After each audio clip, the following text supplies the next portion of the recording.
Okay, welcome back to the Next Gen Collective podcast, where we spotlight the entrepreneurs, creatives, and leaders building bold, modern businesses in our community.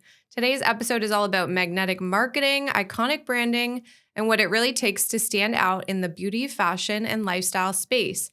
We're taking strategy, visibility, and building a brand that doesn't just exist, it attracts. And this one's going to be fun. Big thank you to our sponsor, Neighbor Media. They are a content creating and sharing machine helping businesses, charities, and community leaders consistently communicate with the people they want to reach. Visit www.neighbormedia.ca to learn more.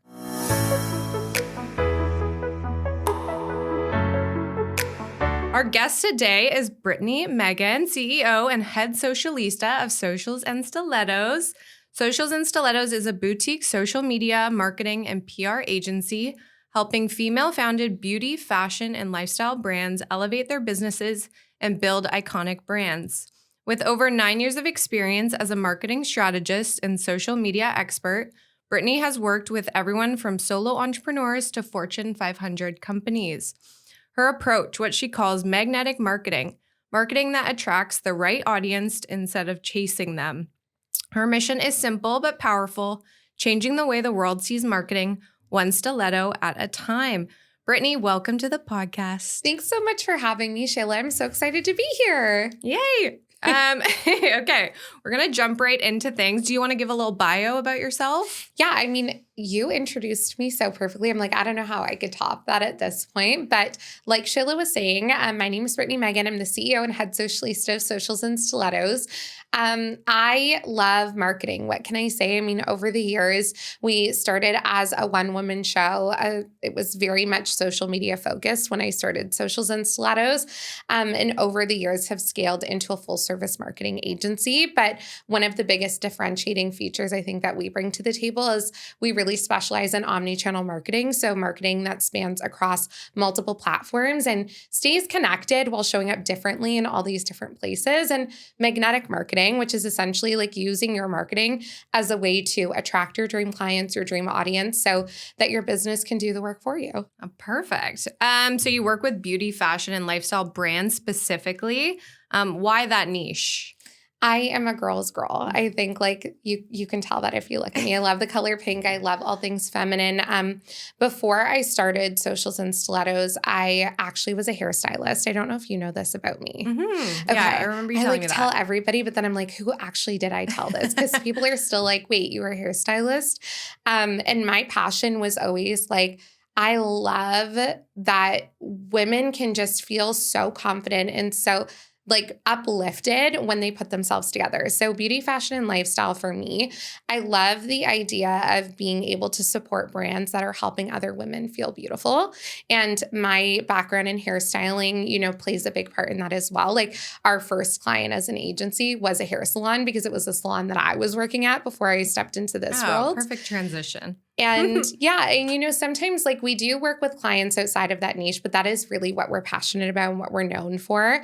And then some people just really resonate with the energy that we bring as a marketing agency. And then, yeah, like, we just kind of see clients of all niches from there. But beauty, fashion, lifestyle is my jam. It's your jam. So what separates an aesthetic brand from an iconic one? This is so good. I think a lot of people are stuck in this wheelhouse of like creating cool things. And we live in a platform, like in a world where a platform like Instagram, like it is really easy to get lost in like just creating really pretty things. Mm-hmm. But when you look at iconic brands or iconic content, a lot of the times like there's a feeling associated with it looking really cool. So even though it might like be on that aesthetic side, there's still like a bigger purpose or like an underlying message to what's happening there. Can you get into a little bit more about the magnetic marketing and what does that actually mean on a deeper level? Yes. So magnetic marketing, like I was saying, it's using your marketing as essentially a magnet to bring in your target audience. So when we look at magnetic marketing as a whole, we really need to dive into understanding your positioning and how you want the world to see and perceive your business. So before we even dive into that marketing piece, it's like really understanding. I think a lot of people call it like your ideal client avatar, your like ideal client that you want to work with, understanding what makes them tick. When I think of magnetic marketing, and I'm sure everyone who's listening can relate to seeing an Instagram post and feeling like, oh my gosh, this is me. Like I've never felt so seen when you're reading someone's caption. And that's a perfect example of magnetic marketing because it's something that triggers that feeling, that emotion of feeling seen, and essentially allows you to feel magnetized towards that brand and what they're doing. I love that. What's the biggest mistake founders make when marketing their brand? They don't show enough of themselves.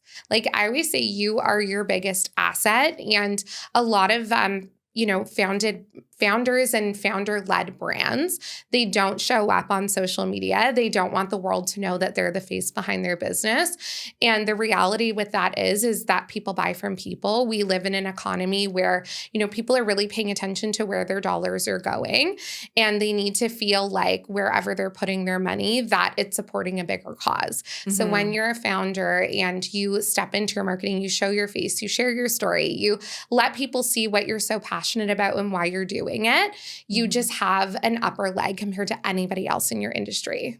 Yeah. You gave us that tip at the chamber when you talked at our breakfast, our networking breakfast.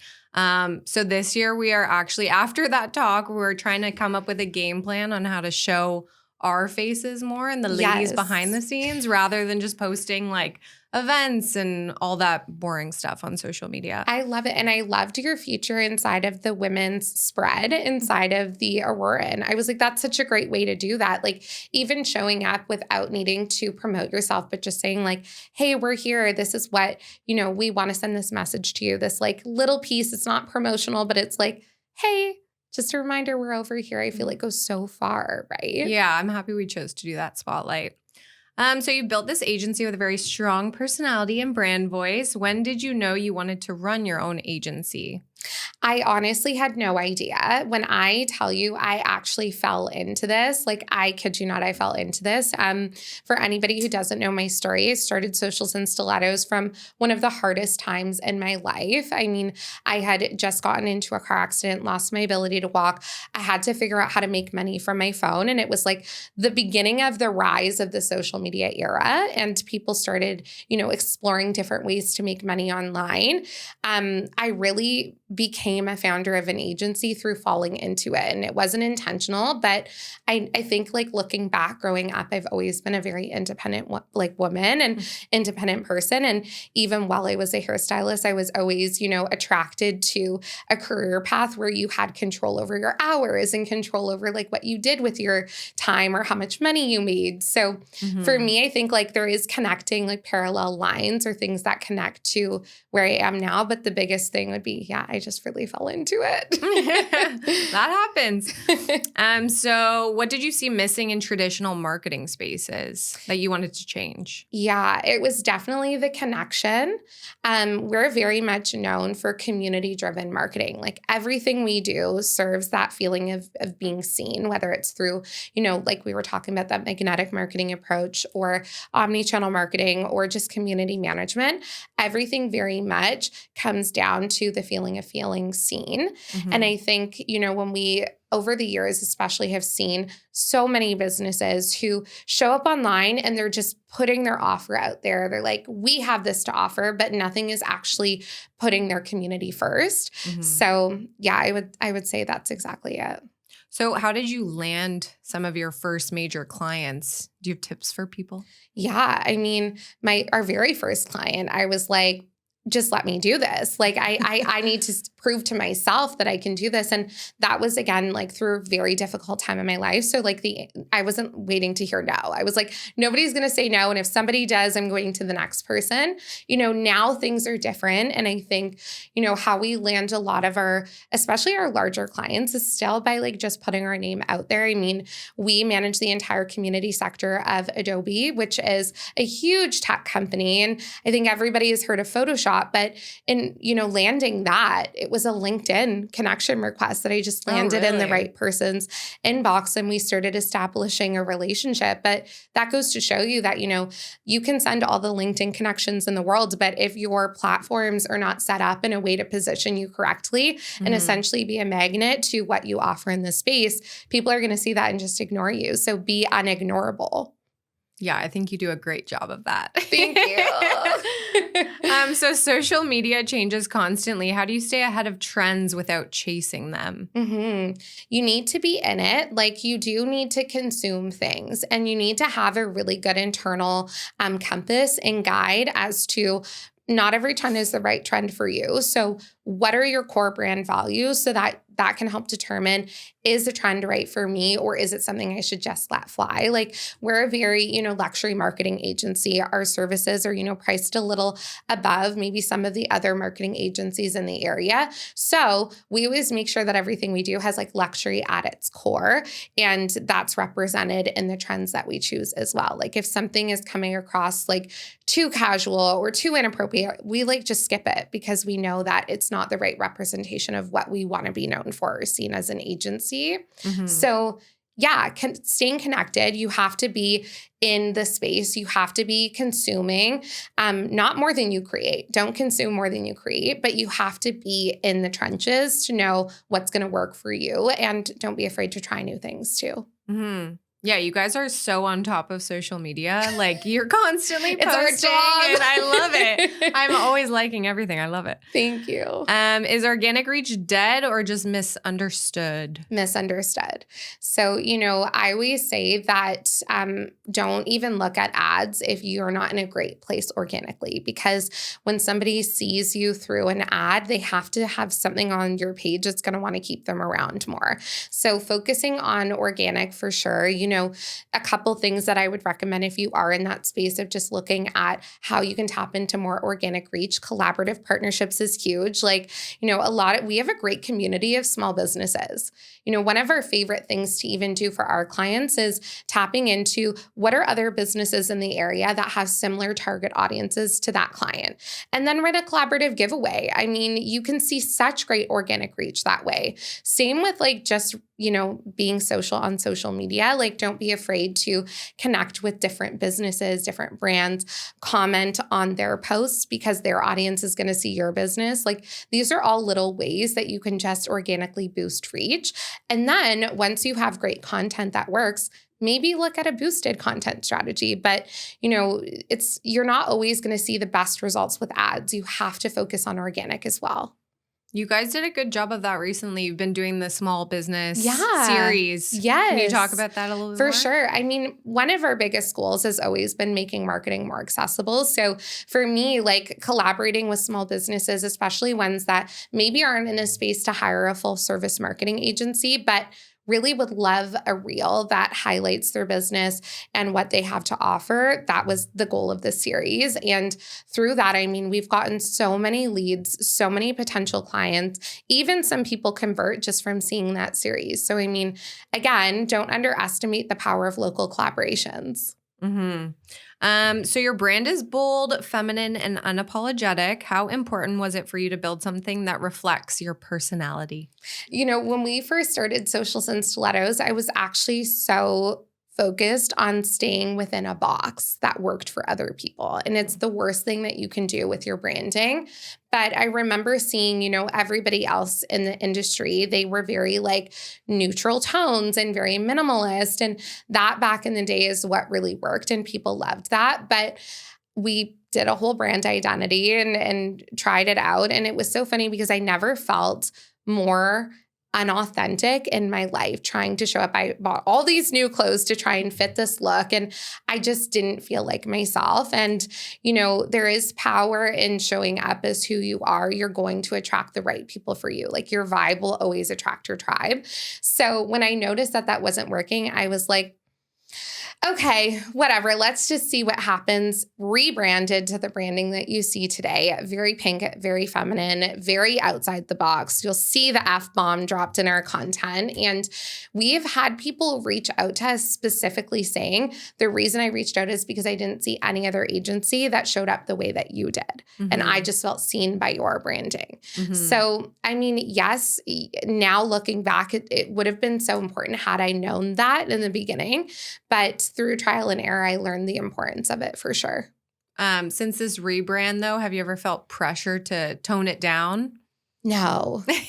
No. I'm like, you know what? If you don't like us, find another marketing agency. Like, there's so many of us out there. Like, and you know, something like the clients that we work with, they show up with that same like ultra feminine energy. And you know, sometimes we even get like a lot of males that like are just like, go women. And I'm like, this is the kind of community we want anyways. So yeah, I tried to show up with my feminine pink energy for you. So what does confidence look like as a female CEO under 40? I mean, you know, it's hard because there's been so many times, especially like through joining the chamber. The chamber was a really big thing for me because I always just assumed like, you know, you have to have been in business for years and be super successful. So I want to say like, I love what you're doing as well. You know, it holds such a special place in my heart. But it was hard at first because, you know, women, we get the rough end of the stick generally in business. Like we're always, you know, we have to prove ourselves more. I heard the other day on a panel that I was speaking on. It's funny how women get asked about imposter syndrome, but you never have a man on a stage and they're like, oh, were you nervous to be there? But for some reason for women, that's the way that it is. Being also younger, like I'm still in my 20s. So that's already a wild ride and trying to be taken seriously. We are a fully self-funded agency, but you know, over the years, there's been times where I've needed to step into a room that's filled with a bunch of men that are double my age. And I got to show up and let alone I'm in hot pink and, you know, a pair of heels. So you're already being, you know, misjudged a certain way. But I think, you know, confidence really comes from unshakably knowing who you are and what you bring to the table. And I very much am a firm believer that even if, you know, you don't have the most confidence in the world, if you like set yourself up for success, like you'll never see me more confident than when I'm in a pair of heels or when I have my glam done. So like figuring out what it is for you, whether it be like listening to your favorite Taylor Swift song on the way to a meeting or, you know, just getting yourself together in a way that you're going to feel confident. But confidence is something you build over time and it's a muscle you have to flex. So. Or you just fake it till you make it. True. Period. There's lots of times that I've done that. Yeah. So what advice would you give women who are afraid to be seen online? It's harder to show up when you don't do it. But when you consistently show up and, you know, especially, you know, flex that muscle and do things that allow you to kind of build that skill set. You know, your first time ever being on camera or showing up online is going to be scary. You know, we've had like some internet trolls in our content in the past, but you know, the beauty is you have the power of the block button for a reason and you can use it and you can curate the energy that you want in your space. So don't be afraid to lean into those features. But, you know, another thing is a lot of the times we hear things like, oh, well, you know, like my Aunt Barbara from, you know, wherever is following me and I don't want her to see me showing up like this. And I'm like, girl, like, you know, Aunt Barbara is not your client. Like she's not paying your bills. Yes. So don't be afraid to, again, like having that bigger purpose. And once you start curating a community, it gets a little easier. Would you not say? Like, yeah, once you have those like-minded individuals surrounding you, it's easier. Exactly. So it's like you just got to find your people and you just got to find your tribe. And the more that you show up, the easier it's going to get. And get a great ring light. And trust me, it works magic. Yeah. Yeah, that's how I feel with this podcast. Like I did the first one with Miles from Neighbor Media and I'm so confident and I can go and post Instagrams all day long. But the minute I'm like, I'm getting filmed and I'm having a conversation, it's so nerve-wracking, but you just got to fake it till you make it. It's true. And practice makes perfect. So how has Socials and Stilettos evolved over the years?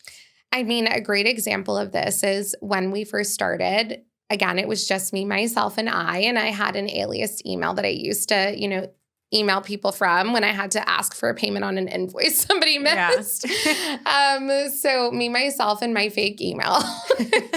But, over the years, we now have such an incredible team. And I think that there is power in collaboration. And I love what I do, but I've also learned my zone of genius. And us being able to evolve has really come from us being able to bring in different specialized skill sets of people who really own what they do. So that's one way. I mean, another thing is, again, like you just kind of over the years, you start to really understand who you are and what part of the space you're kind of owning or what lane you're crafting for yourself. So over the years, that's changed quite a bit. Again, with our business growing and different things, this year we hit 10K, which was really big. I love that. I mean, this has been an account we've had for 10 years. So over the past year, even just putting that energy into building that, like there's all these little milestones. And I think it's easy in business to have these incredible things happen, but you're in such a hustle mode and you're in like a go, go, go that you don't take a second to actually sit with it and celebrate